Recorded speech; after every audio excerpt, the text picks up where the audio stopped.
My name is Isabella. I'm 36 years old, living in a quiet town just outside Denver. People who glance at my life from the outside would call it safe, even enviable. I have a steady job as an accounting assistant at a medical equipment supplier. My husband Tyler, the same age as me, works in real estate. A man with polished charm, commanding voice, crisp shirts, and the faint trace of expensive cologne always lingering behind him. To neighbours, I'm the lucky one. A stable marriage, a respectable man, a tidy little home. But no one sees the frost behind our closed door. No one hears the silence that lingers long after he walks past me without looking. June 12th should have been different. Our wedding anniversary, Tyler's birthday, 8 years married. I wanted it to matter, so I left work early, drove across town for his favourite red wine, then visited a specialty butcher shop for Wagyu short ribs. I'm no great cook, but I tried. I strung lights on our balcony, draped an ivory tablecloth, placed the silverware just so. The custom cake was already waiting in the fridge, vanilla frosting with a small, simple inscription, "To Tyler, happy birthday and anniversary." By 7 o'clock, I had put on a dress and dabbed perfume. At 8, I lit the candles. At 9, I sent a text. I'm waiting. Nothing. At 9:30, I called. It rang, then dropped into voicemail, my own voice echoing back at me like a stranger. At 10:35 p.m., my phone chimed. Not a call, not even a message, an email. Sorry, big client emergency, I have to stay at the office. We'll make it up later. No thank you. No happy anniversary. Just a dozen words stripped bare of affection, like a knife pressed flat against skin. The candles had burned themselves out. The ribs were packed away cold. The cake remained untouched in the fridge. I sat at the empty table, a folded napkin still between my fingers, realising I hadn't cried.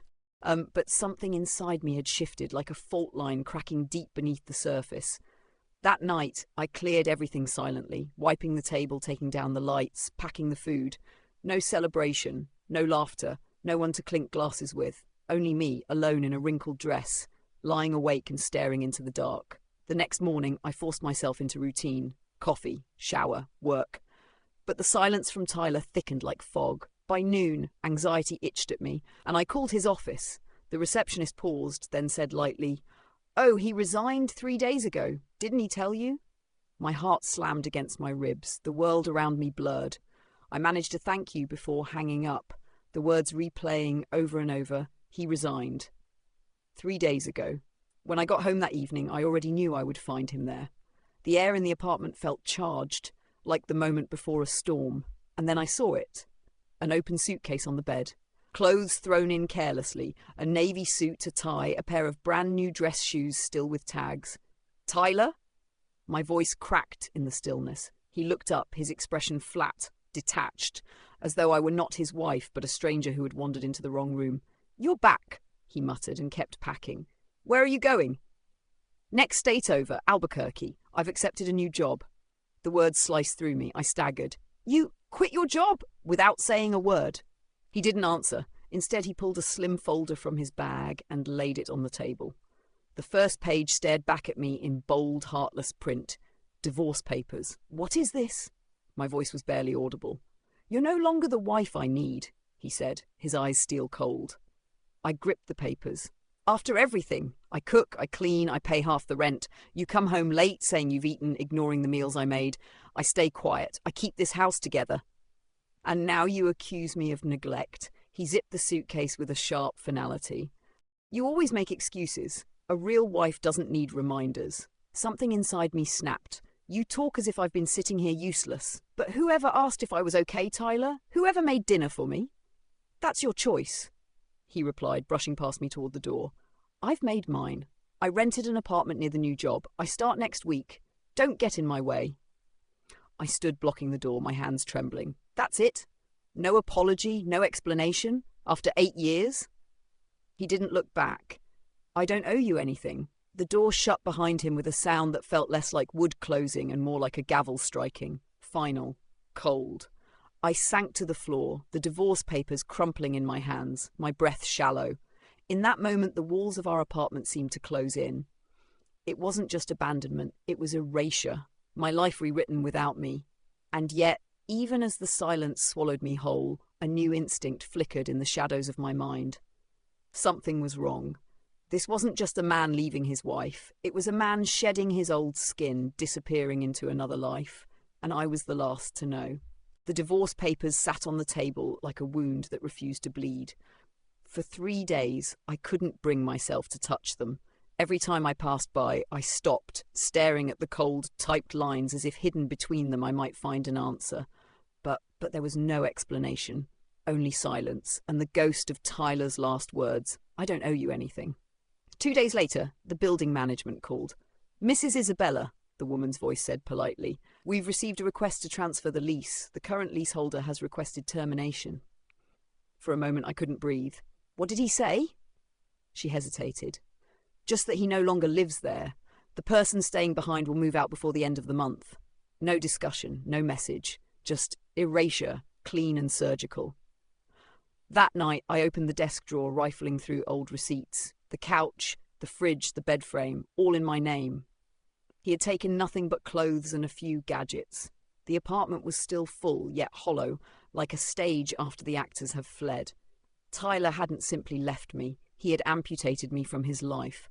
Days blurred into each other. At work, I balanced invoices and spreadsheets, pretending not to notice the sympathetic glances from co-workers. At home, the silence thickened. The papers waited. My signature was all it took to end 8 years. By Saturday, I needed air. My phone buzzed, a reminder from weeks ago before everything shattered, my high school reunion. I almost laughed at the absurdity of it. Back then, I had imagined showing up hand in hand with Tyler, the steady couple among the fallen ones. Instead, I was the fallen one. For an hour I debated, stay home, collapse into the couch, or face a room full of faces that would see the cracks I couldn't hide. In the mirror, my reflection looked tired, but beneath the exhaustion was a trace of something stubborn. I pulled on a simple black dress, smoothed my hair, painted my lips with wine-red colour, not to impress. To remind myself I still existed. Moonlight Brewery pulsed with noise, laughter, clinking glasses, old stories colliding with present lives. For a moment, I felt like an intruder. Then I heard a voice. "Isabella?" I turned. Nathan. He had played bass in the school band, always half hidden behind the speakers. Now he carried himself with quiet steadiness, a hint of stubble softening his jaw. He handed me a beer. "Still the last one to show up, huh?" He teased lightly. We sat tucked away at a small table. Nathan talked about raising his 6-year-old daughter alone after a divorce. His words weren't bitter, just facts, spoken with a resilience I hadn't seen in years. When he asked about Tyler, I said simply, "We're getting divorced." No pity. No collapse, just truth. He nodded, then shifted the subject. I was grateful. I didn't want sympathy, I wanted normal conversation, and for a fleeting hour, I felt almost human again. Driving home, Colorado's night air slid through the open window, cool against my face. On the radio, Whitney Houston's voice rose. "It's not right, but it's okay."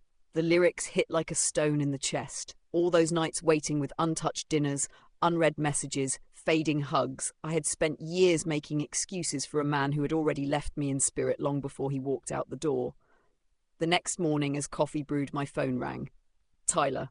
For a few seconds, I considered letting it buzz into silence, but I answered. I informed the leasing office. His voice came flat, efficient. "The contract ends this month. You should start packing." I pressed the mug down on the counter to stop my hands from shaking. "You don't think you should have asked if I had somewhere else to go? You're an adult. Figure it out." The final thread of hope frayed and snapped. I breathed slowly. "Good, I'll sign." He said nothing. "And Tyler?" My voice hardened. "Don't call again. Don't speak to me as if I'm still the one keeping your life in order." Still silence. I hung up without hesitation. The divorce papers waited on the table. This time, I didn't hesitate either. I picked up the pen and signed. My hand was steady. No tears, no trembling, just clarity. After years of hollow promises, I was done. 7 days later, the court stamped the documents. 8 years dissolved in less time than it takes to cook a meal. That night, close to 10 p.m., my inbox lit up. The subject line was a single word. Proof. My pulse quickened. I opened it. The first thing I saw was a photo, a marriage certificate. Groom, Tyler Robert James. Bride, Marissa Ellis Whitmore. Date, exactly 1 day after our divorce was finalized. I froze, staring at the stamped red seal from Bernalillo County, New Mexico. 1 day. 1 single day. Before I could process, my phone rang. Tyler's name glowed on the screen. I answered. His voice surged through, disturbingly triumphant. "You saw it, right? I got remarried. Life's never been better." For a moment, I couldn't speak. The world tilted as though I was standing at the edge of a cliff. But deep down, in a place I hadn't recognized before, a strange calm began to form, because I already sensed this wasn't the end of Tyler's story. It was only the beginning of something darker. Tyler's voice dripped with smug satisfaction, every word like salt on an open wound. "Her name's Marissa," he said. "She's 36 just like you, but she's everything you're not. Mature, gentle, and so beautiful you'd be jealous." I stayed silent. His words no longer pierced me. They slid across the surface like dull blades. "She's the only daughter of the Whitmore family," he continued, pride swelling in his tone. "They own half the real estate in Santa Fe. Her parents gave us a house near the Southern Hills, and they made me executive vice president at her company." So that was it. The sudden resignation, the secrecy, the urgency to divorce. He had been preparing his escape all along, sliding into another life like a snake shedding its skin. "And she's pregnant," he added triumphantly. 3 months, a baby girl. I listened quietly. Each revelation should have shattered me. Instead, I felt an eerie stillness creeping in. He thought he was breaking me. In truth, he was handing me the blueprint of his own undoing. After we hung up, I sat in silence for a long while, then opened my laptop. His new wife's name still echoed in my ears, Marissa Whitmore. I typed it into Facebook. Her profile appeared instantly. A stunning woman gazed back at me. Soft blonde hair cascading in waves, striking blue eyes, a flawless smile that could disarm anyone. She looked like someone carved out of perfection, the kind of woman Tyler would parade like a trophy. But as I scrolled, my chest tightened. Photo after photo of her glamorous life, galleries, charity events, family celebrations. Then, on the 10th photo, I froze. I knew those eyes, that crooked tooth, that slight downward tilt of her head, as though she was always trying to disappear into herself. Marissa wasn't new. She wasn't a stranger. She had been a shadow in the corners of my past. High school, back then she was Marissa Ellis. Scrawny, acne-scarred, squinty eyes behind thick glasses. Always seated in the back row, shrinking under the weight of laughter and whispers. I remembered the cruel nicknames, the way she clutched her books to her chest as if they could shield her, the way she never looked anyone directly in the eye. And now here she was, unrecognizable. A rebirth sculpted by surgeons' hands. But no matter the new skin, I knew her. I remembered the bunny teeth, the downward glance. You can change a face. You cannot erase the memory of what it once was. I grabbed my phone and dialed the only person who would remember. Lana, my best friend from those years. "Do you remember Marissa Ellis?" I asked. There was a pause, then a low laugh. "Do I remember her? Of course. Why? She married Tyler." "What?" The shock in her voice cut through the line. "That's impossible." "It's not. I saw the certificate. She goes by Whitmore now." Lana exhaled sharply. "Makes sense. She changed everything after moving to New York. Surgeries, nose, chin, jawline, eyes. She practically built a new face. People called her Marissa 2.0. "Her personality?" I asked quietly. "Still the same," Lana said flatly. "Quiet, calculating, strategic about who she latches onto. There were rumors, an older married architect in Brooklyn, gifts, money. When that ended, she came back to New Mexico and opened an art gallery. Guess she set her sights higher this time." I ended the call, staring at the glowing screen in my dark living room. Tyler thought he'd won a prize, a perfect new beginning. But I knew the truth. He hadn't married a dream. He had bound himself to a mirror of his own illusions, someone who, like him, believed the past could be buried under wealth, surgery, and pretense. I sat staring at their wedding photo again. Flowers, laughter, perfectly aligned smiles. Yet beneath the shine, I could almost hear the echo of high school hallways. The bullied girl who reinvented herself. The insecure boy who had hidden his old photos. Two people desperate to erase who they had been. And they thought a new life would protect them from the truth. But the truth has a way of resurfacing, and I had a feeling it was only a matter of time before theirs did. It was a week after Tyler's triumphant call when my phone lit up again. The number was unfamiliar, but I already knew who it was. The message was short. "Isabella, are you free? I need to talk." "It's serious." I ignored it. 15 minutes later, the phone rang. Against my better judgment, I answered. Marissa gave birth, Tyler blurted before I could speak, a baby girl. His voice faltered. I stayed quiet, waiting. She doesn't look like me. Or Marissa. His breathing quickened. I thought maybe she took after someone in my family, but Isabella, when you laughed the other night when I told you about Marissa, you knew something, didn't you? I leaned back in my chair, letting a thin smile tug at my lips. I just found it interesting. Stop joking, he snapped, panic rising. I did a DNA test. She's mine, but still, she doesn't look like us. Why? Tell me. I closed my eyes, remembering the dust-covered album I had found while clearing the apartment. Do you recall your high school graduation album, Tyler? Silence. I saw the boy you used to be, I continued softly. Curly hair, acne, crooked teeth, squinty eyes. It took me a moment to realize it was you. That's why you never showed me old photos. That's why you insisted on a small wedding. You buried the boy you once were. Tyler exhaled slowly, almost a whimper. You changed your face out of insecurity, I said, my voice sharp as glass. Marissa did the same, but genetics don't care about masks. That child you're so confused by, she carries real, the truth you both tried to erase. The line was quiet, except for his shaky breathing. And Marissa? I pressed. His voice cracked. She won't hold the baby. Every time she looks at her, she turns away. Her mother takes care of her instead. She regrets it, Isabella. She says she thought the baby would inherit her beauty. I felt no pity for Tyler, only for the child already burdened with the weight of her parents' shame. You once told me I failed as a wife, I whispered, but the one failing now is you. Don't put your shame on that child. She's done nothing wrong. I ended the call before he could respond, then blocked his number. There was nothing more to say. Nearly a year passed. Tyler faded from my memory, not because I forced him out, but because my life filled with something else. Peace.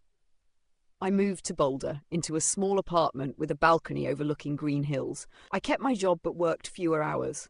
I took an art class on weekends, met friends for coffee, even reconnected with Nathan. We didn't burden each other with promises. Just two people sharing quiet afternoons, valuing the calm. Life was no longer about waiting for someone who would never show up. It was about living. Then, one autumn afternoon, I ran into Lana at a bookstore. After the usual greetings, her eyes darkened. You haven't heard about Tyler, have you? I shook my head. Marissa's looking for a divorce lawyer, she whispered. Word is Tyler cheated again, with a new hire at her company. I wasn't surprised. The man who abandoned me was bound to repeat the same cycle. Lana leaned closer. And their daughter, she's almost 3 now, in preschool. The kids found out about Marissa's surgeries. They teased the little girl, saying, your mom used to be ugly. She cried all week. A heaviness pressed on my chest. Not for Tyler, not for Marissa.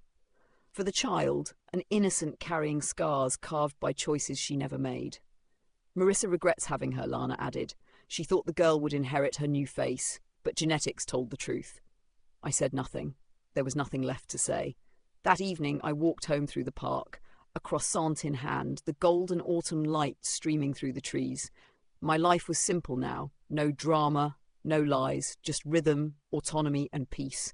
8 years of marriage, a sudden divorce, a shameless betrayal, and the unmasking of two people who built their lives on illusions. But I didn't feel bitterness. I felt gratitude. Gratitude that the collapse gave me a chance to be reborn. Not into someone new, but into myself. If anyone asked whether I'd forgiven Tyler, I'd probably smile and say, I don't need to forgive. I just need to live true to myself. Because in the end, revenge wasn't necessary. Truth had already done the work for me. And the greatest revenge was freedom, something no amount of money, power, or surgery could ever buy.